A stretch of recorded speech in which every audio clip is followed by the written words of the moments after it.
The Strabane Canal is a short canal in County Tyrone, Northern Ireland. It connected the market town of Strabane to the navigable River Foyle and thence to the port of Londonderry on the north coast of Ireland. The canal opened in 1796 and closed in 1962. History. The Strabane Canal was conceived by the Marquess of Abercorn as a way of encouraging industrial and commercial development in Strabane and its immediate surroundings, most of which was within his estates. An Act of Parliament was obtained to authorise the construction of the 6.4-kilometre canal. Although the land required for the canal was bought by the Marquess's agents by agreement with the owners, and the project, which cost £11,858, was privately funded by the Marquess, assisted by a loan of £3,703 from the Irish Parliament. The canal ran from the tidal waters of Lough Foyle at Leck, some 16 kilometres upstream from Derry, to Strabane. It left the Foyle just above its junction with the Burndennet River to enter Campsies Loch. The main water supply was from a stream which entered the canal above Devlin's Loch, the only other loch built. Construction began in late 1791, with John Whalley of Coleraine acting as engineer after the plans had been inspected by Richard Owen, then working on the extension of the Lagan Canal from Lisburn to Loughney. Most of the canal was completed within a year, but construction of the locks and the junction with the Foyle took much longer, and was finally finished in 1795.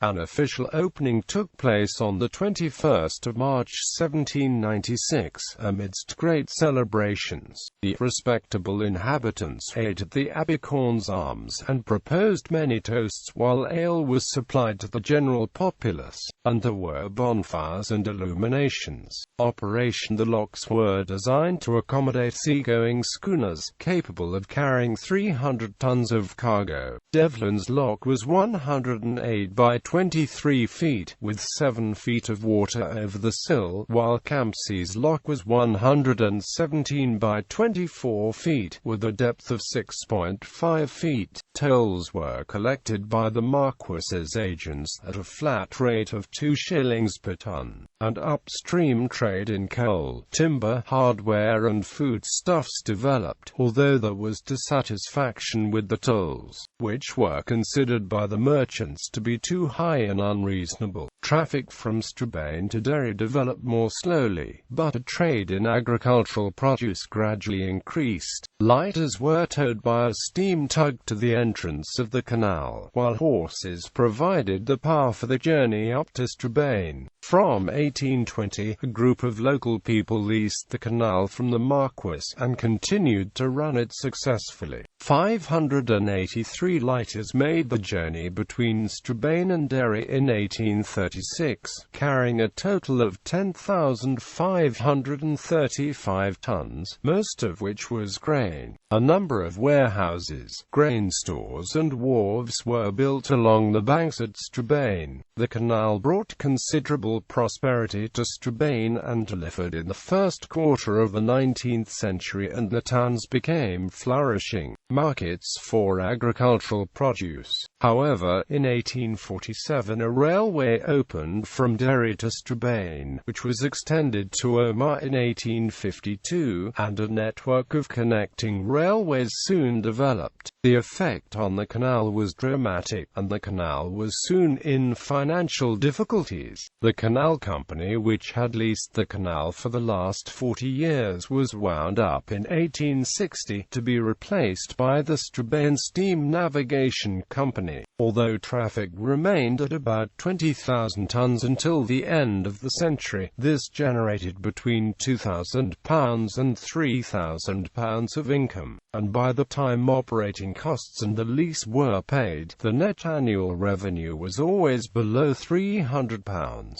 The new company was also wound up. to be replaced by the Strabane Canal Company in 1890, who took out a 31-year lease at £300 per year. In 1888, the Railway and Canal Traffic Act had made it compulsory for every public company to notify the Board of Trade of the rates and charges. The Board of Trade had powers to set new rates if they did not approve of the existing rates. The Strabane Canal Company argued that it was a private company, and therefore exempt from the Act, while the Duke of Abercorn, who owned the canal, appealed to the House of Lords. Lieutenant Colonel Addison was duly dispatched from the Board of Trade to inspect the canal and the affairs of the company in 1898. Despite local allegations that the canal was unnavigable, and the findings of Addison that the east bank needed to be strengthened, the channel was shallow in places, and the gates needed to be repaired, he ruled that the canal was still navigable. However, the operating company was deemed to be a public company, to whom the 1888 Act applied, and the tonnage rate was reduced to 60 per ton by the Board of Trade, 1/4 of the rate that had previously been charged. Decline conditions continued to decline. The water was less than 2 feet deep along much of the canal, as over 2 miles of the east bank required repairs to make it watertight, and the lock gates leaked. Shoals and sandbanks had developed in the Foyle below the entrance to the canal, as a result of the failure of the Derry authorities to dredge the channel, whereas coasters had been able to reach Strabane in the early years of the canal. This was no longer possible, since the construction of the Carlisle Bridge in Derry in the 1860s and a bridge carrying the narrow-gauge Donegal Railway over the canal below Strabane Basin. Previously, the only bridges over the canal had been 2 wooden swing bridges, which allowed the passage of boats with masts of funnels. Despite the fact that lighters could only complete their journey if half full, trade continued, with Smith's grain mill generating up to half the trade. By the basin, there were 2 sawmills, a tannery, a brewery and repair shops and docks which were used to service the lighters. A little further down, coal was unloaded to supply the gas works, where a jetty had been built into the canal. When the narrow-gauge railway had been opened in 1900, it had been expected to provide competition for the existing line, but in practice, the 2 companies agreed rates because the canal was still offering some competition. In 1910, carriage of foodstuffs and manure was still cheaper by water, and the canal basin was much nearer the town centre than the railway station. James McFarland, who had been the principal shareholder in the canal company since 1890, died around this time, and the lack of good management led to further decline. In 1912, the canal was bought from the Duke by the Strabane and Foyle Navigation Company Limited. The main shareholder was William Smith, who owned the mill at Strabane, but despite attempts to improve the navigable depth of the canal, and the acquisition of a steam tug to tow the barges along the canal, traffic did not recover and ceased in the early 1930s.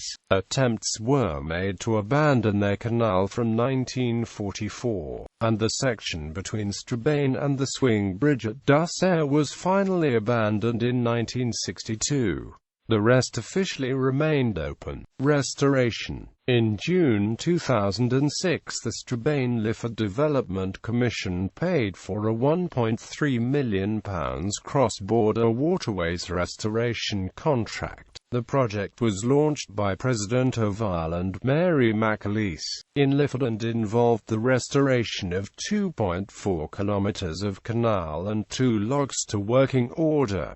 Current status: the 2 sets of locks have been fully restored and work will now be carried out on the clearing of the canal channel and the restoration of water into the channel. The construction work has been completed on the canal, but to a poor standard. The council has refused to maintain the restored section of canal in its present state, and it has begun to deteriorate again. Bibliography. References: BBC Schools, Canals.